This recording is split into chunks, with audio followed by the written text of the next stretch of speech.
Hello and welcome to the Meraklis Being series. I'm your host and self-awareness coach Shweta Shivraman, and this is a show where we discover, learn and implement lessons from others' life journeys.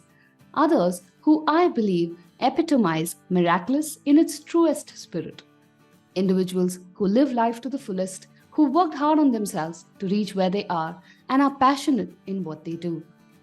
Today's speaker is Ajay Ushakanth, an entrepreneur turned teacher who's currently teaching the Vedas to budding entrepreneurs in Bengaluru.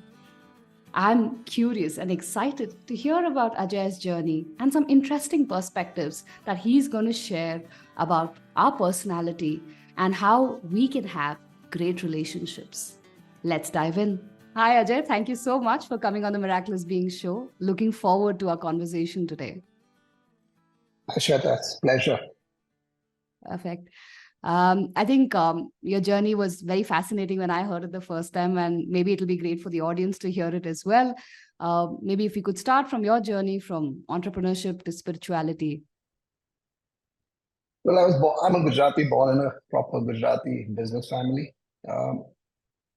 My earliest memory of spirituality was my grandfather reading the Gita, but he passed away early, and then nothing happened, right? So I moved on with life, started my own business, and 2001, I lost my dad, right? And when I lost my dad, I cremated him. And that's the time I was wondering, he was a person before, and now he was a body, right? And I don't know where the bug sat in that I wanted to know what kept the body alive. Right. So that's where my search started in 2001. So I studied under several teachers. And it's only in 2001, 2002 that I realized that I remembered some of the shlokas my grandfather used to chant. Right. So water must have seeped underneath and just come up. And I did continue my business and also study the scriptures. In 2014, September, I decided to take some time off and commit to study of the scriptures with some personal issues that I had. And that's when I committed a lot of time to understanding Adi Shankaracharya ji's commentary on the Bhagavad Gita and the Upanishads. So yeah, so basically that's what it is. And this is where it has got me today. Yeah. And it must have been a stark contrast, right, from being an entrepreneur to entering into the spiritual realms. What were struggles that you faced getting into spirituality? I'd like to say this, and we all think that there is a family life, there's a work life, but actually there's only one life, right? And when you start walking the spiritual path, I think the first thing that clears is these cobwebs and the notions that we have different aspects of life. Yes, that is there, but we can compartmentalize them. Is what becomes very clear that there is no such thing as compartmentalization of life. You are one person, right?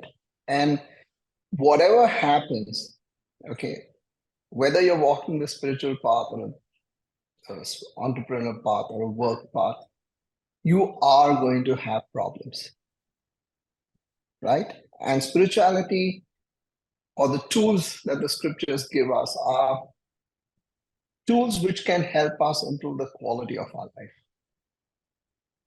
right? So I think you must be knowing that Arjuna was asked not to walk away, but to stand up and fight, right? Yeah. So spirituality doesn't say walk away. It says stand up and fix whatever needs to be fixed, face the problems that you have to face. But it gives you a certain attitude and a few tools which helps you deal with the situation a lot better. I think that's very interesting because a lot of times when we think of spirituality, we think of religion, God, faith, and that takes us away from in a different, very tangent that takes us away from our modern life and makes it feel like it's not applicable in our day-to-day lives, is it? Now, the way you put it, it makes me think saying that is something we need every day, every moment of our lives, right? In terms of what attitude are we approaching life with? Exactly. See, um, so I give this argument, or explanation. Let's say I've had an argument with my spouse, Hmm. okay, and I've decided I'm done with her, and I'm going to go to Rishikesh to meditate. She may be physically away from me, but is she mentally away from me? So spirituality is not a change in setup. It's a change in a value structure born out of inquiry, resulting in a change in understanding, right? Mhm. So I think if you look at the life of King Janaka, right? Janaka was a king, but he was an enlightened person, Yeah. right?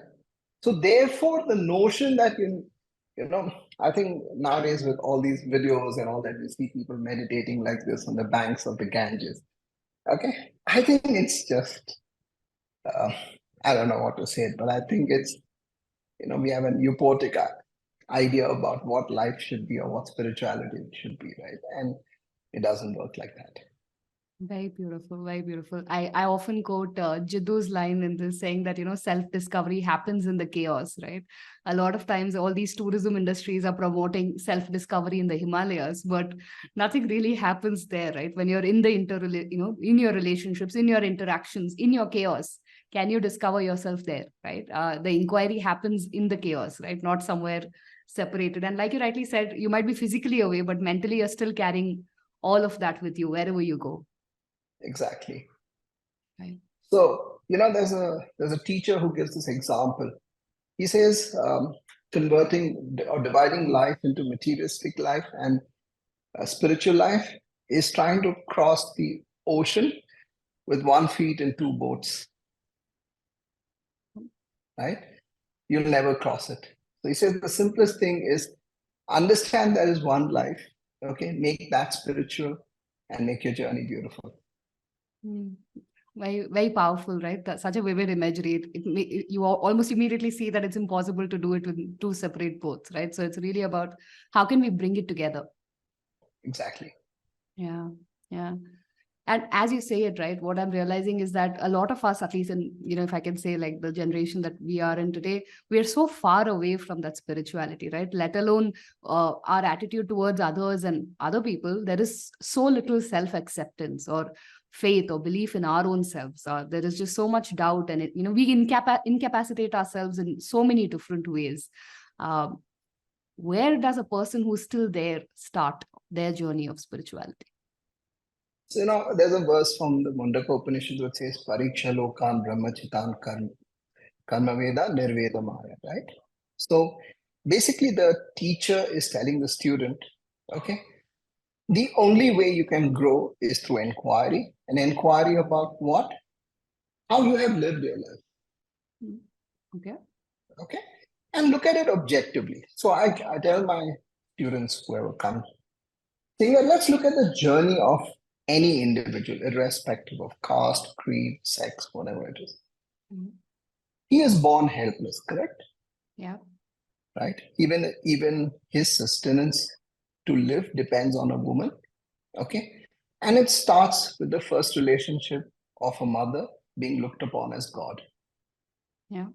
Correct? The child grows up, and then within a few months, he realizes that the second entity, okay, and between the two of them, they seem to decide my fate. Mm. Correct? So now he's helpless.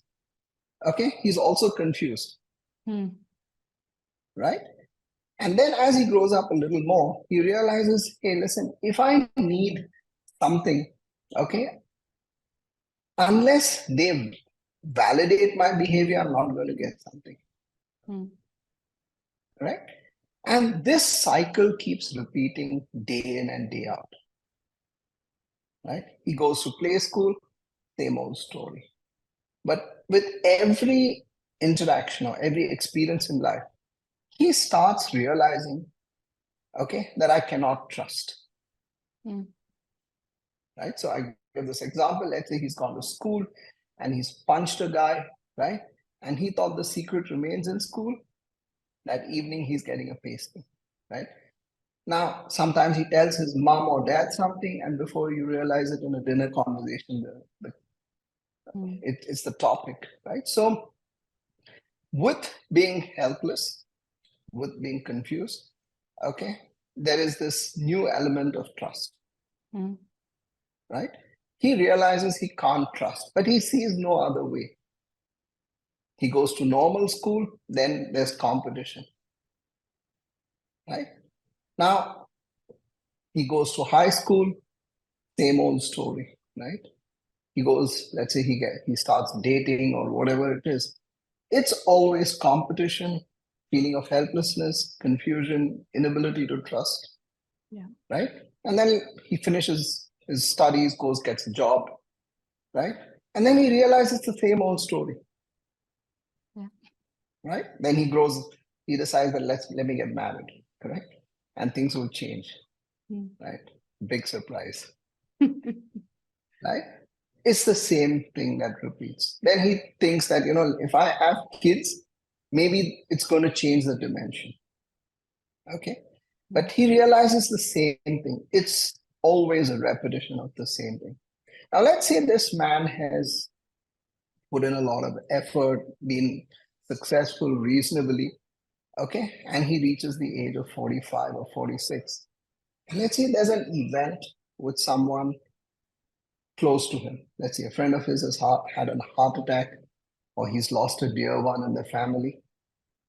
And then he pauses, right? And the new word for it is called existential crisis. But it's actually not that. What happens is at that point, he pauses and he starts evaluating his life. And he keeps seeing that there's no connection between what he is doing and what he is getting.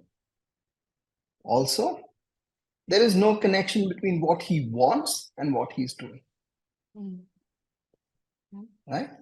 And then he pauses, and if he finds someone to help him fix this, it's fine. But what actually goes on in the person's head is, hey, can I trust my own decisions? Because whatever I've taken has not given me what I've wanted. Right? So if he finds some kind of an answer or a window to finding that answer, okay, he will look for it. If he doesn't, then he goes back to living life exactly the way he's lived it, but with a lot more gusto, saying that I'm not going to repeat the same mistakes again. Okay, sometimes gets into drinking problems, extramarital affairs, right? This is how a person gets stuck, right? Now, what is actually the cause of the problem? Okay, he sees that his opinion and acceptance of himself is dependent on the opinion and acceptance of others about him, right? And there's always a gap. And whatever he does, that gap is not getting bridged. And therefore, he's insecure, uncomfortable, right? And since he knows no better way to fix it, he goes back to his old ways. And this is the story of everyone's life.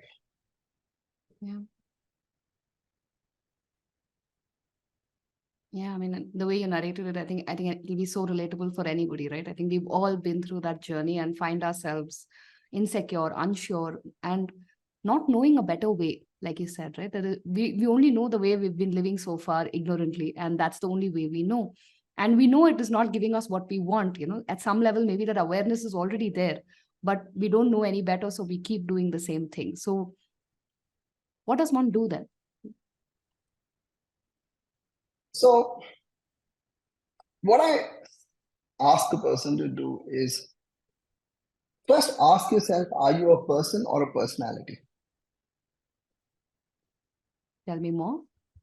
Okay, so if you're a person, there is no problem because you're constant, isn't it? Yeah, okay. But you're actually a personality. Okay, and what is this personality? Is it real or is it a phantom? Okay, and what constitutes the personality? Okay. Right? So invariably, a person comes back and asks her, how do I start this inquiry? So the scriptures say, okay, if you look at a person, his opinion and acceptance of himself is dependent on the opinion and acceptance of others about him. That's the personality. Now, how is this personality born? Right? So the scriptures say you can divide it roughly for the purpose of understanding into 5 segments.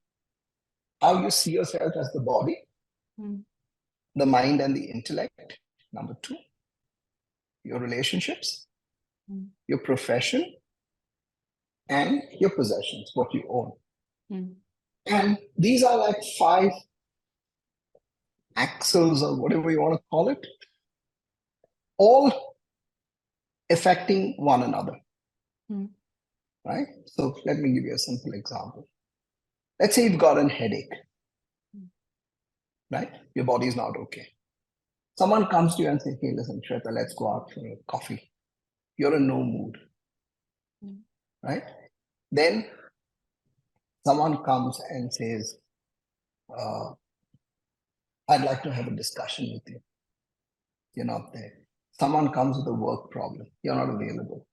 Right? And let's say at that point, someone comes and gives you something you really longed for. It wouldn't interest you. Right? So they are all connected to each other. And in normal course of life, okay, since there is no awareness, we don't know which one is moving what. Right? So again, let's take the example. I've had an argument with my wife. Okay. I'm not in the mood to do anything. And the security person comes to me and asks me for something, and I let fly. Right? So it's not the security person who's actually the cause of anger, but someone else, right? Similarly, when we live our lives, we don't know which one is the cause of the problem. Right? And this is always fluid. Right? So once you understand the personality is fluid and has these 5 components which are determining the personality, then we have some kind of a chance to deal with it, to address it. Very interesting. So the way you call this phantom self that you're talking about is more about things that we've gathered through our experiences and our interactions over the years, and things that we believe to be ourself, but in a way, not really our true self. Am I getting the understanding right? Exactly. So let's take, I'm going to divide these just for the purpose of clarity. So you're a woman and I'm a man, right? Yeah. We're never going to be perfect. Right? We're going to change. Yeah. Right? With age, we're going to have illnesses. One day we're going to perish, right? Second is, however much we try, okay, we can change or impact probably 1 or 2% or 5%. Right? Once we acknowledge this, then we ask ourselves, if we look at, let's say, the Mr. Universe or Miss Universe, and then you see, these are the parameters that an ideal man or a woman should have. You stop comparing yourself. You say, hey, this is who I am, isn't it? Yeah. And to the extent you accept it, you're free. There's relative freedom. Yeah. Right? Now let's take the mind and which consists of the emotions and the intellect. Right? So if you're a person who gets angry, okay, and society says anger is not good for you, right? You can start working in yourself only if you acknowledge you're angry, right? Yeah. Right? Or let's say you're good in drawing, but you're not good in numbers. Right? To the extent you acknowledge that this is what I'm good at, okay, to that extent you'll start becoming comfortable with yourself. The impact of society can be a tool to help you improve, but it doesn't determine who you are. Yeah. Right? Take relationships. We have core relationships, secondary relationships. Let's take the simple core relationship, okay, of a parent and a child, right? A child is who the child is. However much the parent wants to change the child, it's not going to work. Yeah. Right? And if the parent doesn't understand this, the child is going to all their life struggle, isn't it? Right. But the moment the parent understands, hey, this is how this child is, or I understand this is how I am in this relationship, he can do something about it. Yeah. Same with profession. You can't have everyone becoming Bill Gates, right? Or everyone becoming a chess player. You understand what I'm good at, and you try and excel in it. Right? If someone says you're not good at your work, you can look at ways and means to improve the quality of your work, but you stop judging yourself. Right? And take the last part, the possessions part. We are not what we possess, isn't it? Yeah. The BMW never says that, hey, listen, you know what? This is my owner. It is we who actually go pick up the car, say we are the owner, and become miserable when someone touches us. Yeah. Right? Now, the moment you understand this is how that phantom works, or this is the constituents of the phantom, and you have some kind of discomfort in your life or some kind of difficulties you're facing, this becomes easy for you to pause, introspect, reflect, and ask yourself, hey, is the problem, where is it coming from? And once you get to the cause, then you have some chance of addressing it, right? Otherwise, it's all band-aid, right? You fix the effect, and after some time, you realize it's coming out somewhere else, right? And once you understand it's not only moving, but it's a phantom, then you can address it appropriately. There is a certain amount of inner leisure, okay, which helps you in addressing the personality and its problems, okay, and refining it so that it improves the quality of your life. Mm-hmm. There is no perfection. First of all, please understand. Okay, we are looking at refining it so that we can live a peaceful, comfortable, okay, and a effective life. Yeah. Very interesting. So it's more about inquiry so that you start becoming aware which of these aspects is really affecting and find like the root cause, and in a way sort of embrace the strengths that you have in you, your natural skills, and also accept the shortcomings, right? And then say, if this is really the problem, what can I do to address it, rather than Exactly. fixing band-aids on it, right? And I'm going to ask you a question that I usually get, because I work with a lot of these high achievers and ambitious professionals, right? And they often ask me saying that, you say acceptance is the problem, but if I accept my own shortcomings, won't I just get complacent, right? And that's a way they kind of keep driving themselves up against the wall and stay in that friction all the time, because they feel that is what will propel them to greater success. What would you probably say to them? So, my definition of acceptance is that the moment you accept a fact, it allows you to exercise your free will. Okay. I give this simple example. We're having this conversation and you're being nice to each other, and suddenly I start abusing you, right? And now I'm controlling the way you think, I'm controlling you indirectly. Okay. Yeah. You're going to be thinking, hey, this guy was sane so long. Suddenly, what happened to him? Okay. But let's say for a moment, you say, this guy was talking reasonable amount of sense. Maybe this has a small message to be given, right? And you accept it. now you have the freedom to choose the next steps.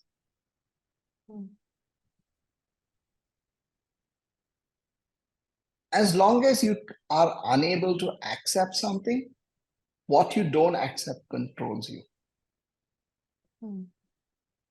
Right? The second is the scriptures never say contentment as in, simple living and high thinking. It's actually stupid living and shabby thinking. Stupid thinking and shabby living, right?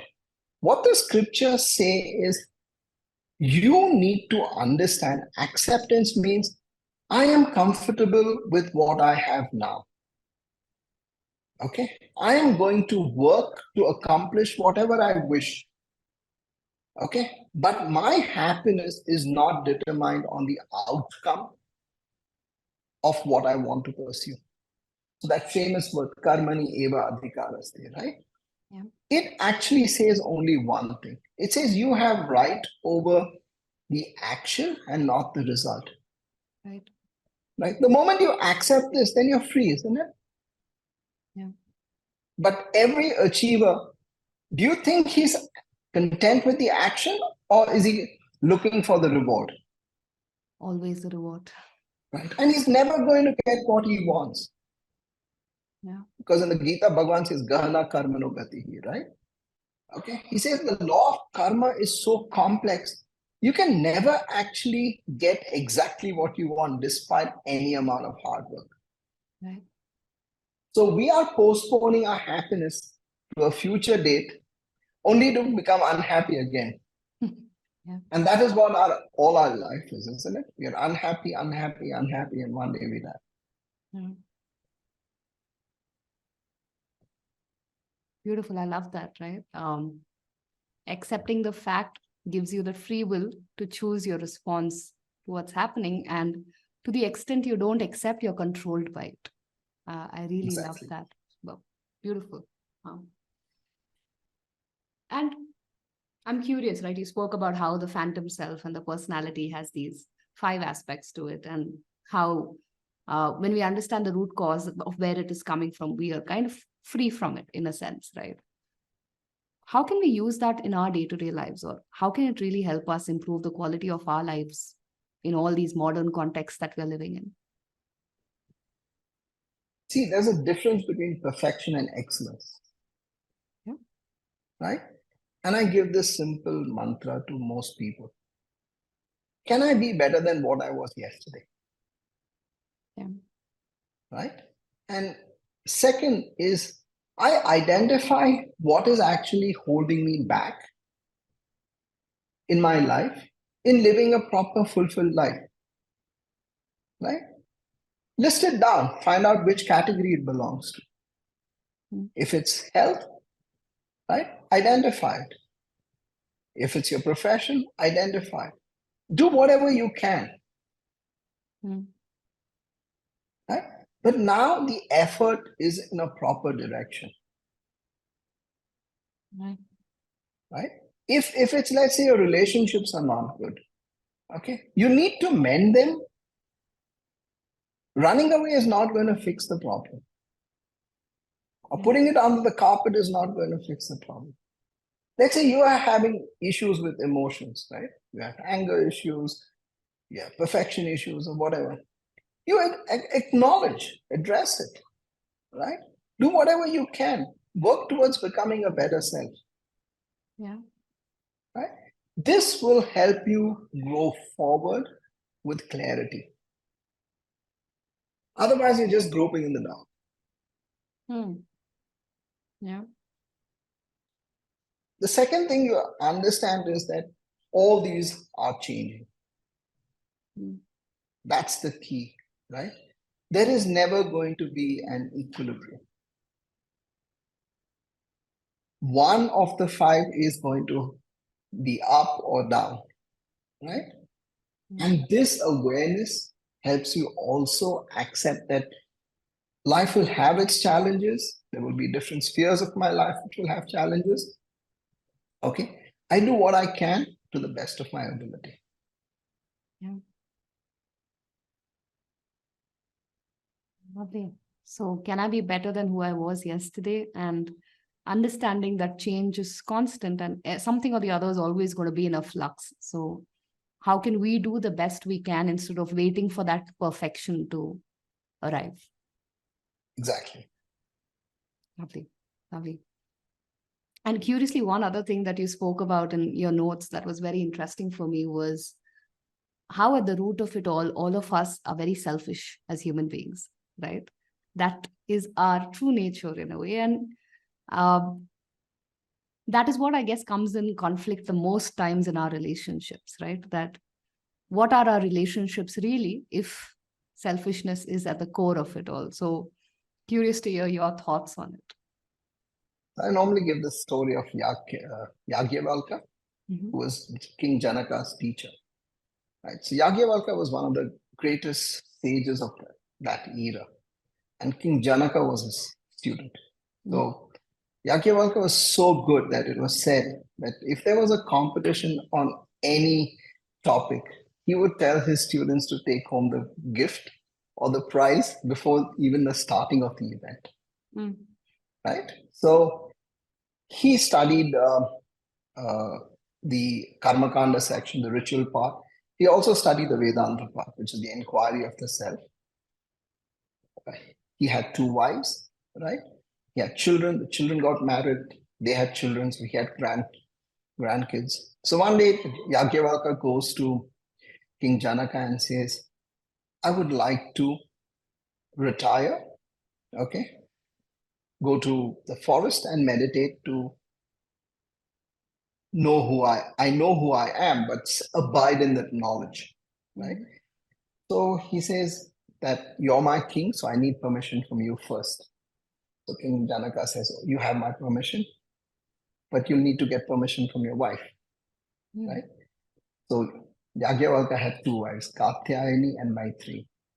So he goes home and sits down, has a talk with them, and says, listen, I have this much of wealth, right? We have kids from both the wives. They are grown up, they're successful, they're capable of looking after you. I would like to go to the forest and meditate. So Katyayani was the more practical one, jokingly say. She must have said, Swiggy Maharaj ki jai from tomorrow. No, no more cooking for the old man, relax. I can get up when I want, no more discipline in life. Mhm. Maitreyi also actually says, it's okay with me, you can go. Mhm. The next morning, Maitreyi gets up and he asks him two questions. Says, first of all, what you're looking for is far more valuable than what you have achieved throughout your life, more than money, name, fame, everything. That I can accept. But my problem is you're leaving your wife and the children who are born through you, okay? And just turning your back on us, okay? Did you really love us, Mhm. right? To which the great master makes the statement, Atmanastu Kamaya Sarvam Priya Bhavati. He says, nobody loves the other person for their own sake. He always loves the other person for his sake. He Mhm. says the husband loves the wife, not for her sake, but because she is his wife. Mhm. Loves the children, not because they are children, but because they are his children. Mhm. Right? Same with wealth, same with property. He says everything in this world is love, not for its own sake, right? But for one's own sake. Mhm. And this is the truth of life. How do we know it? So let's say you're going out, and I think a good example, you're sitting in a bar, okay, and a couple of drinks down, and a group of 7, 8 people, and one guy says, "Hey, while having a shower today, I found a small snake in my bathroom."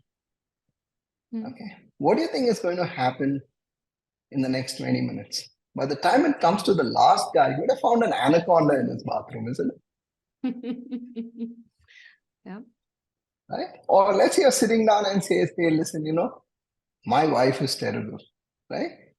Your friends are going to make it a point to show their wives are more terrible than your wife, isn't it? Yeah. Right?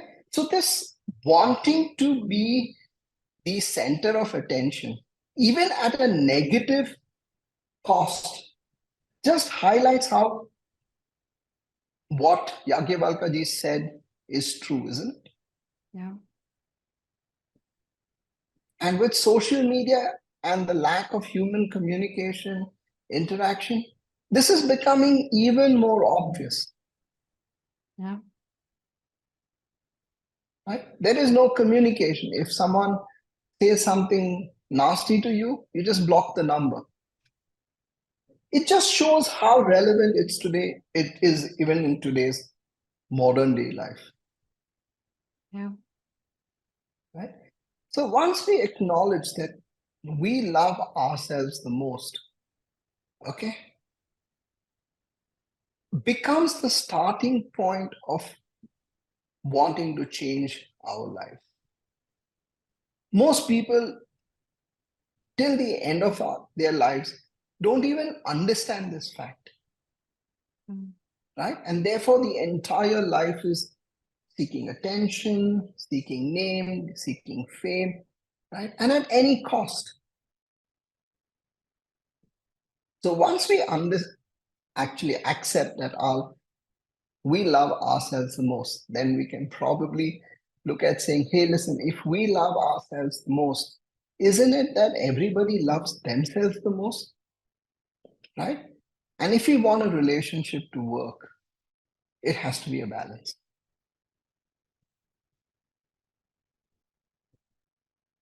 Right. Right. As hard hitting as that it is to accept, right? I can almost hear my phantom self raising its protest, saying, that's not true, that's not true, because we are conditioned to believe or want to delude ourselves to believe that, oh, love is real or what we feel for others is real. But in a way, we all know the truth that it is for our own sake, the way, he said it. And then I guess the question really comes, knowing this or realizing or recognizing this in ourselves, how do we really fit in, right? We can't really walk away, say we're all born householders, and I'm assuming most people who are listening to this are householders who have enough responsibilities and things on their plate. So it's not that we can all break our ties and go anywhere and pretend to live or take care of ourselves or our selfish needs. In a way, we are interdependent as well. So how do we really fit in and stay in the society while keeping this realization in our heads?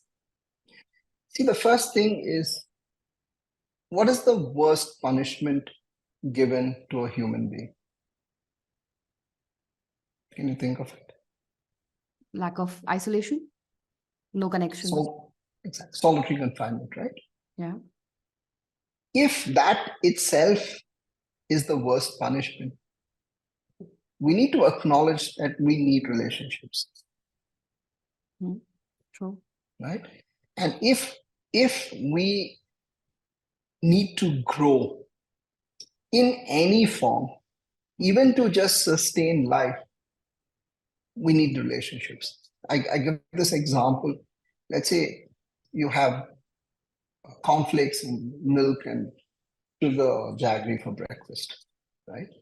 I want you to sit down one day and just pause and ask yourself, how many factors have gone into first? Okay, that food coming on the table. Innumerable. Yeah. Innumerable.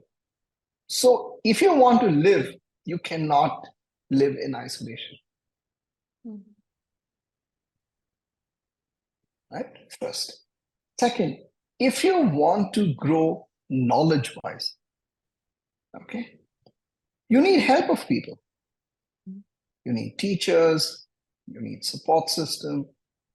Therefore, if I want to grow intellectually, right, I need to acknowledge that I need people around me to grow.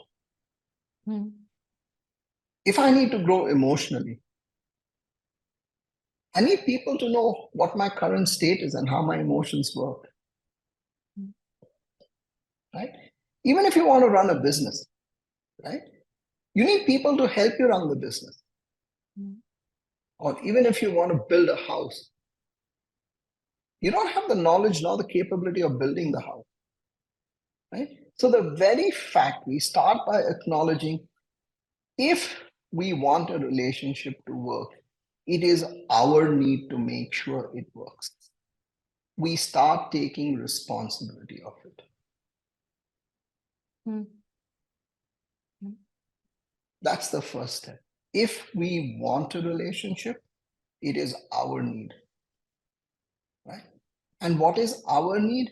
I have the freedom to engage and disengage, not based on whims and fancies, but on basis of understanding.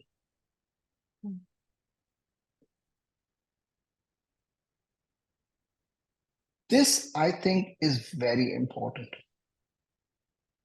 Because with the modern technology, you look at the dating apps, you look at the food apps, right? Everything is just at the press of a button, and everything can get disconnected at the press of a button, right? You switch off your phone and the world disappears.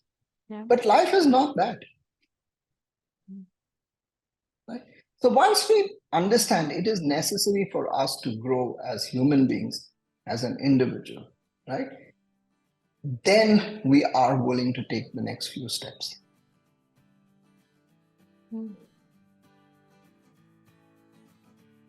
Very interesting. So the insight that we do things for our own sake, using that only to take responsibility and say that I need this relationship to work. So how can I be more understanding and actually take responsibility for all my actions in the relationship as well?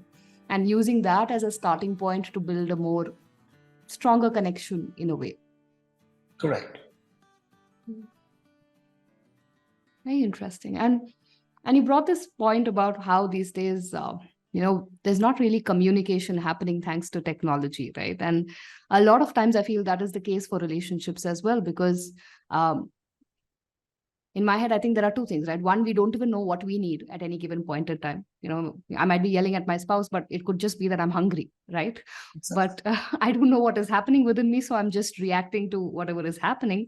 And two, I'm not able to, even if I know what is happening, articulating what I really need is not very easy, right? So how do we manage those relationships? I mean, where does one start? So the first thing is call this.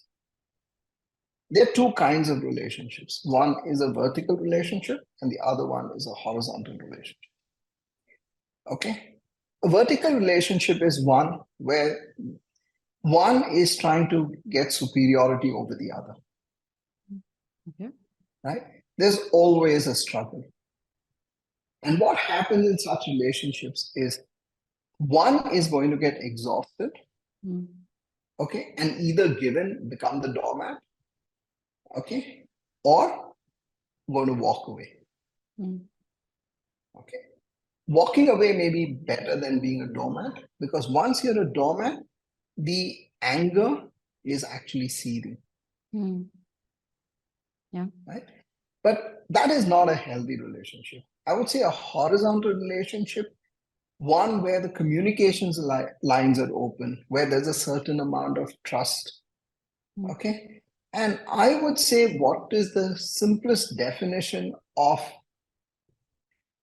a horizontal relationship is, I may disagree with you, okay, but it doesn't mean that I don't love you. So I love you. We may have different of opinions, different views, but the views and opinions don't determine the quality of my relationship. Okay. The other way you can look at it is saying, I have the courage to be disliked. Yeah. Right? Because I understand that what you're disliking is just one aspect of what I believe in. Not right? All of me. Exactly. Right? This is the starting point. So if I'm having difficulties in my relationship, I ask myself, am I in a vertical relationship? Okay. If I am, then I look at how I can get it to a horizontal relationship. And if I'm struggling in a horizontal relationship, I work towards becoming a better partner. I work on myself, right? Yeah. That's the first point. Okay. The second point I feel is communication. Okay. And I think in the Gita, okay, Bhagavan Krishna gives a few parameters in communication. He says, first of all, when you speak, make sure your commitment is to speak the truth. Okay. Second is, when you speak the truth, let it be beneficial. Okay. Third is, let it be polite. Right? And the last one, which is the most important one, is not all truth has to be spoken. Right? So in our communication, it's more important to understand when to keep quiet than when to talk. How beautiful. And it's invariably the wrong word at the wrong time which gets you into trouble. Yeah. Right? So I think this is the starting point in communication. I asked myself, hey, is it necessary to speak? Is it necessary to pass a comment? Yeah. Right? And I think that transforms a relationship. It gives you that space. Yeah. So powerful. I mean, I don't think any of us stop to think in before we start our arguments, or we are throwing things at each other, all our past crimes at each other. And it's such a beautiful way to think that, do we even need to say it? And if we need to say it, is it the truth? Is it going to be beneficial? And can I say it politely? Yeah. Wow. So communication also has a second aspect, which is the content of the communication. Right? Why are we communicating? Why do we need to communicate? And what are the factors that we keep in mind in a communication? Right? So the first thing we understand is communication is sharing of information. Yeah. Right? So in a relationship, I'm very clear that I will share the information the way it is and not the way I think it is with my partner or my colleague or whatever it is. Yeah. Right? And I'm open to being ridiculed.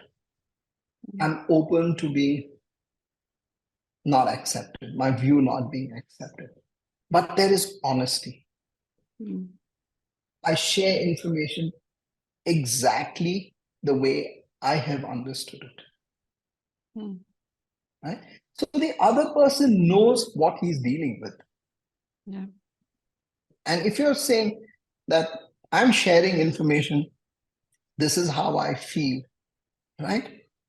I'm willing to change my view. I'm going to keep an open mind, right? It gives the other person comfort. Normally, it is my way or the highway, okay? And your way is the bad way, isn't it? Yeah. Right?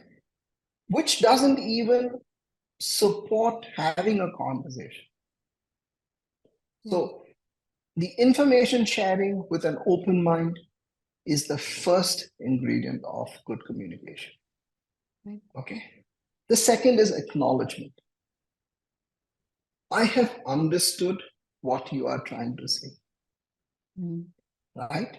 So very few simple tips, right? Just try and repeat the last three words of the opposite person's statement. Yeah. It's a simple way of saying you're listening. Yeah. Right? Or if there's a conversation, then you try and summarize it. Right? If someone has done something for you, say it, acknowledge it. Right? We're willing to say thank you to the whole world, but when it comes to our near and dear ones, we just take it for granted. Yeah. Right? Acknowledging is very important. Right? This is the second point. The third point is, in a communication, we need to understand that most people don't come to us for a solution. They just come to vent. right? So, someone comes to you and says, hey, I have this problem. And immediately you're thinking, what are the options I can give to fix it? Okay. And you say, you know what? Why don't you try this? And the guy still continues, right? And then you say, this one? No, he still continues. At the end of it, you realize he doesn't want your solution. He just wants to dump it on you, isn't it? Yeah. So, one of the simple tools that I use with my kids, especially, is when I'm talking to them and they're talking to me, I always ask them, are you asking me or are you telling me? Yeah. Okay. I'll tell you till now, it's always telling me, it's never asking. Yeah. The same holds true with everyone else, isn't it? Yeah. Most people come to you to tell you, they don't want to ask, right? So I acknowledge, and the best way to do it is I see, oh, really? Oh, wow, that's really bad, right? Just acknowledge that person's emotions, okay? And you go back happy because your solution, you're not offered a solution which has been rejected, and that other person has fulfilled his job, Yeah. right? This is the second one. The third one. The fourth one is connection, right? When we are interacting with people, are we building a connection? Are we conducting ourselves in such a way that tomorrow, let's say, if I meet the other person on the road, he comes up to me to say hello, or does he run away from me? Yeah. Right? And this connection requires an effort on my part. The effort of accommodation, understanding, right? Sometimes even patience, right? And if we can do this for a length of time, right, we realize it becomes muscle memory. So every interaction, okay, we are building a connection, right? And again, we are building the connection not for the other person's sake, but for my own sake, Yeah. right? I give an example. Let's say you work out of a place like we work, okay, and you're constantly fighting with everyone, right? And one day you happen to get hit by a bike or a car or something. And one of the WeWork members sees you. You'll say, hey, yeah, this guy, he deserves this, isn't it? But if, let's say, you've been nice to the person, asked him how you are, how's your day, how's your work, and he sees you lying over there, at least the thought will enter, we should go and help, Yeah. right? So building a connection is very important for our own reason. I think if we can tick these four boxes off, including the honesty part, I think the quality of most relationships, okay, will be for the better. Yeah. Beautiful. And I love how simple it is, right? It's just simple tweaks in how we think and how we respond, but I can almost see how the conversation can leave both of the partners feeling lighter, right? Who both of the people's feeling lighter. Exactly. Yeah. And this is spirituality. Yeah. No Ganges in sight, but No Ganges.